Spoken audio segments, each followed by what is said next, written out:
దురాశ దుఃఖానికి చేటని, ఆశకు పోతే పాచా గోచి కూడా మిగలదు అనే సామెతలు అందరం విన్నవాళ్ళమే కదండీ! విన్నాం, చదువుకున్నాం కానీ వాటిని పట్టించుకుంటున్న పాపాన పోవట్లేదు. రీసెంట్‌గా జరిగిన సంఘటన ఒకటి చెప్తాను ఇక్కడే.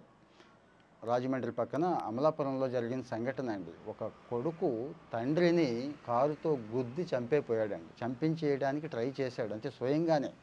విషయం ఏంటంటే బెట్టింగ్ అండి. మనవాడు బెట్టింగ్ కట్టాడు. ఓ 13,00,000 అప్పయిపోయింది.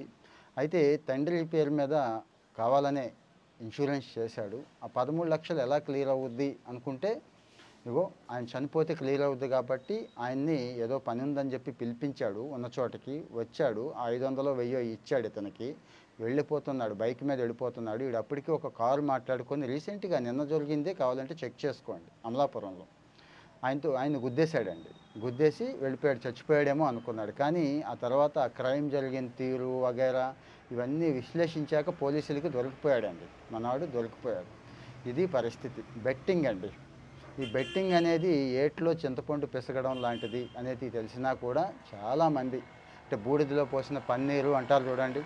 ఇవన్నీ తెలుసు, సామెతలన్నీ తెలుసు. కానీ ఆ వచ్చే ఆ ఆ కక్కుర్తి పడి రూపాయి పెడితే రూపాయి పెట్టి రూ. 100 లాగేయాలి. వేలు లక్షలు లాగేయాలనే కక్కుర్తి ఆ బెట్టింగ్ యాప్‌ల్లో కనపడుతుందండి.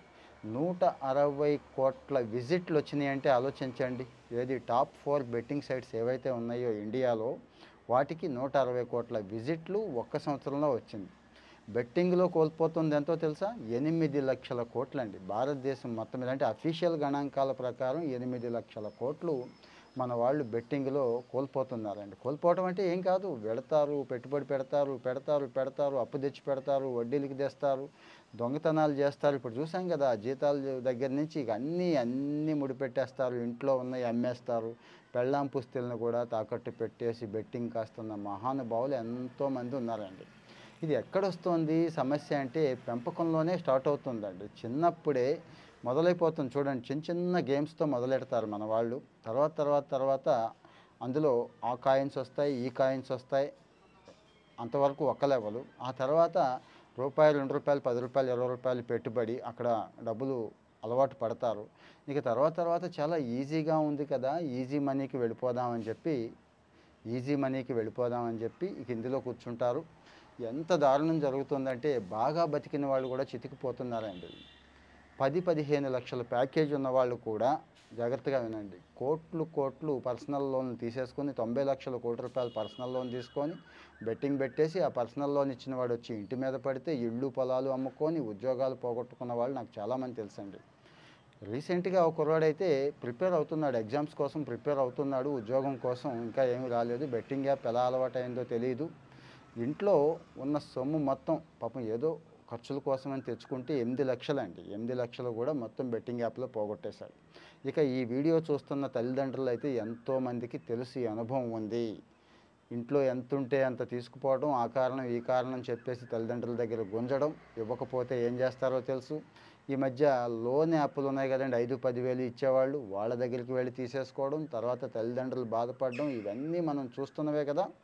కారణం ఏంటి? ఎక్కడి నుంచి వస్తుందంటే ఇదంతా ఇంకా స్ప్రెడ్ అవ్వడానికి కారణం ఏంటంటే సోషల్ మీడియా అండి. ఆ రూ. 4కి కక్కుర్తి పడే ఇన్‌ఫ్లుయెన్సర్‌లు, దేన్ని ప్రమోట్ చేయటానికైనా తయారైపోతున్న ఇన్‌ఫ్లుయెన్సర్‌లు ఒకసారి గమనించండి. అలాంటి వాళ్ళని రిపోర్ట్ కొట్టేయండి.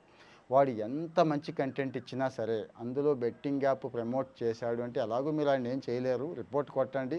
లేతే నాలాంటోడికి పెట్టడం కాదు, అక్కడ పెట్టండి. దారుణమైన కామెంట్ పెట్టి వాడి నోరు మూయించండి. 2 సినిమా యాక్టర్లు వాళ్ళు అలాగే తయారయ్యారు. ఇటు ఒక పక్కన ఇన్‌ఫ్లుయెన్సర్‌లు, ఒక పక్క నుంచి చిన్న సినిమా యాక్టర్ దగ్గర నుంచి, ఈ మధ్య పేర్లు ఎందుకులేండి, పెద్ద యాక్టర్లు కూడా వాళ్ళ దగ్గర డబ్బులు తీసుకొని ఈ బెట్టింగ్ యాప్‌లు ప్రమోట్ చేశారు. ఇప్పటికీ కొంతమంది ఒక ముసుగులో చేస్తూనే ఉన్నారు. ఇక వీళ్ళు ఎప్పుడైతే ఈ ప్రమోషన్ మొదలెట్టారో ఈ పేరు కలిగినవి అటు టెలిగ్రామ్‌లోను, వాట్సాప్‌ల్లోను ఏపీకే ఫైల్స్ అండి. అది ఏ ప్లే స్టోర్‌లోనూ ఉండదు. వాడేమో డిలీట్ చేస్తూనే ఉంటాడు. ఏపీకే ఫైల్స్ రూపంలో పంపించేసుకొని, డౌన్‌లోడ్ చేయించేసి, ఆడించేసి ఎంత నాశనం అంటే దుంప నాశనం చేసేస్తున్నాయి ఈ బెట్టింగ్ యాప్‌లు. ఈ బెట్టింగ్ యాప్‌ల మీద పాపం ఎవరు అతను ప్రపంచ యాత్రికుడు ఇలాంటి వాళ్ళు ఏదో కొంత చేస్తున్నారు. కానీ ఎవరు ఎంత చేసినా ఇంట్లో మొదట్లోనే స్టార్ట్ అయిపోవాలి. చిన్న వయసు నుంచి 10, 12 సంవత్సరాల నుంచే అది రక్తపు కూడు లాంటిది, మన సొమ్ము కాదు, మనం దానికోసం ఆశపడకూడదు. ఇలాంటివి మరి ఎంతమంది చెప్తారో నాకైతే తెలీదు, చెప్పగలగాలి.